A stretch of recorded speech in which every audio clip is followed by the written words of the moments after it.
जय हिंद दोस्तों रिया चक्रवर्ती फंस सकती हैं। उनको 10 साल तक की सज़ा हो सकती है। उनके लिए बहुत बड़ी मुश्किलें खड़ी होने वाली हैं। सुशांत सिंह राजपूत के पिताजी के सिंह ने रिया चक्रवर्ती के ऊपर एफआईआर दर्ज करवाई है और इस एफआईआर में बहुत ही गंभीर आरोप लगाए हैं, जिनकी वजह से रिया चक्रवर्ती को अब बहुत मुश्किलों का सामना करना पड़ेगा।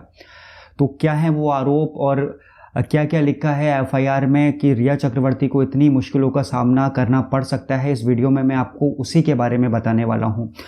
सुशांत सिंह राजपूत के पिता के सिंह का ये भी कहना है कि उनको मुंबई पुलिस पे पूरी तरीके से भरोसा नहीं है, इसलिए वो चाहते हैं कि बिहार पुलिस भी इसकी इन्वेस्टिगेशन करे। उन्होंने जो एफआईआर लिखवाई है वो बिहार में लिखवाई है।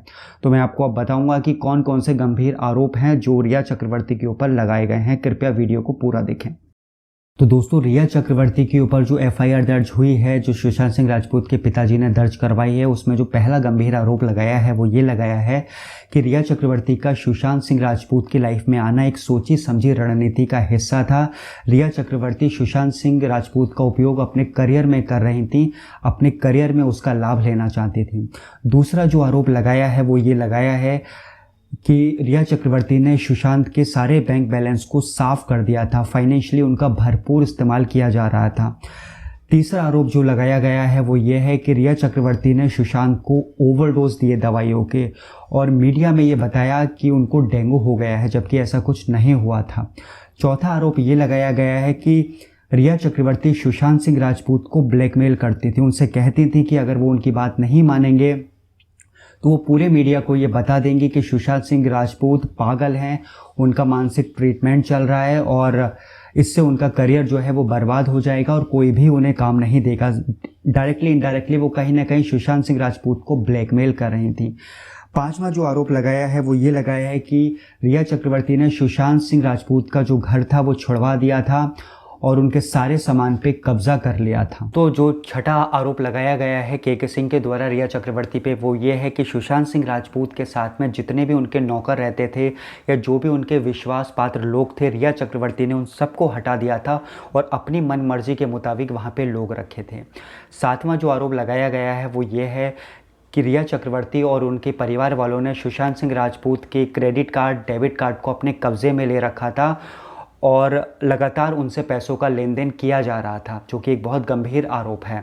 उसके बाद में जो आठवां आरोप लगाया गया है वो ये लगाया गया है कि रिया चक्रवर्ती ने सुशांत सिंह राजपूत के फ़ोन में उनके परिवार वालों के नंबर को ब्लॉक कर दिया था ताकि उनके परिवार और सुशांत सिंह राजपूत की बात ना हो सके।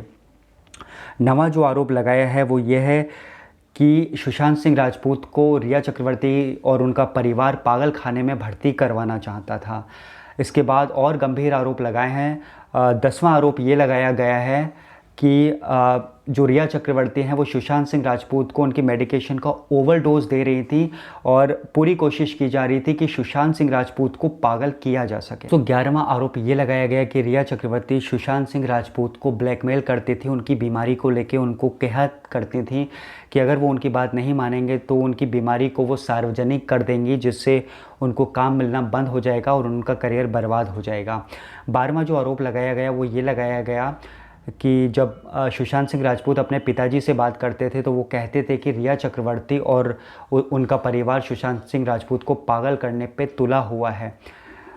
13वां जो आरोप है वो ये लगाया गया कि जब तक सुशांत के अकाउंट में पैसे थे सब कुछ ठीक चल रहा था, बट जब उनके डेबिट कार्ड, क्रेडिट कार्ड और बैंक बैलेंस कम होना शुरू किया तो रिया चक्रवर्ती ने अपना बोरिया बिस्तर बांधा और वहाँ से चली गई और सुशांत सिंह नंबर का नंबर भी ब्लॉक कर दिया। दोस्तों ये भी आरोप लगाया गया है कि रिया चक्रवर्ती सुशांत सिंह राजपूत के ऊपर दबाव बनाती थी।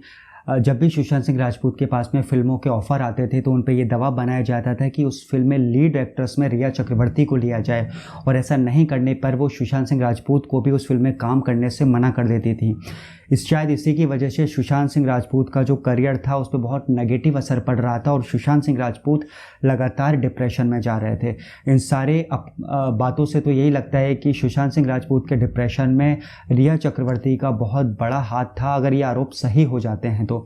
इसके बाद में सुशांत सिंह राजपूत के जो पिताजी थे उन्होंने ये भी आरोप लगाया कि रिया चक्रवर्ती और उनके परिवार ने सुशांत सिंह राजपूत के साथ में फ्रॉड किया, फाइनेंशियल चीटिंग की और उन्हें बंधक बनाकर भी रखा। एक और आरोप लगाया गया जो काफ़ी गंभीर है। दिशा, जिसको रिया चक्रवर्ती ने ही सुशांत सिंह राजपूत के वहाँ पे सेक्रेटरी के तौर पे रखा था, जब उसने आत्महत्या की तो सुशांत सिंह राजपूत काफ़ी डर गए। उन्होंने रिया चक्रवर्ती से कॉल करने की, बात करने की बहुत कोशिश की। सुशांत सिंह राजपूत को ये डर था कि कहीं रिया चक्रवर्ती इस मामले में सुशांत सिंह राजपूत का नाम ना ले ले, कहीं उन्हें फंसवा ना दे। तो इसी वजह से सुशांत सिंह राजपूत को घबराहट होने लगी। उन्होंने रिया चक्रवर्ती से बात करने की बहुत कोशिश की, संपर्क करने की बहुत कोशिश की, लेकिन रिया ने उनका फ़ोन नहीं उठाया क्योंकि सुशांत सिंह राजपूत उनकी ब्लॉक लिस्ट में थे। तो ये भी एक बहुत गंभीर आरोप है कि रिया चक्रवर्ती ऐसा क्यों करना चाहती थी। ये सारी चीज़ें इन्वेस्टिगेशन के बाद में ही सामने आएंगी। दोस्तों, अब मैं आपको बताता हूँ कि कौन कौन सी धाराएं रिया चक्रवर्ती के ऊपर लगी हैं जिनमें उनको 10 साल तक की सज़ा हो सकती है। तो दोस्तों, इतने सारे गंभीर आरोप रिया चक्रवर्ती के ऊपर लगे हैं। अगर इन आरोपों में जरा भी सच्चाई निकलती है तो ये पता लगेगा कि रिया चक्रवर्ती का सुशांत सिंह राजपूत के ऊपर कितना डोमिनेशन था, वो कितना उनको ऊपर दबाव डालती थी, प्रेशर डालती थी, जिसकी वजह से सुशांत सिंह राजपूत इतने बड़े डिप्रेशन में गए और उन्होंने इतना बड़ा कदम उठा लिया। दोस्तों, रिया चक्रवर्ती को इन सारे मामलों में अगर सच्चाई निकलती है या हकीकत निकलती है तो 10 साल या इससे ज़्यादा तक की सज़ा हो सकती है। मैं आपको बताता हूँ कौन कौन से सेक्शन हैं जो एफआईआर में रिया चक्रवर्ती के ऊपर दर्ज किए गए हैं। पहला सेक्शन है धारा 306। आईपीसी की धारा 306 में किसी को भी आत्महत्या के लिए जब उकसाया जाता है तो ये सेक्शन लगता है। इसमें 10 साल तक की सज़ा का प्रावधान है, इससे ज़्यादा भी हो सकती है। दूसरा सेक्शन है धारा 340 आईपीसी का। इस सेक्शन में किसी को भी अगर किसी का भी रॉन्गफुली कन्फाइनमेंट किया जाता है, यानी बंधक बना के रखा जाता है, तब ये धारा लगती है। धारा 380 यानी चोरी के लिए, धारा 406 आईपीसी की यानी जब भरोसा तोड़ा जाता है, ब्रीच ऑफ ट्रस्ट के लिए धारा लगती है।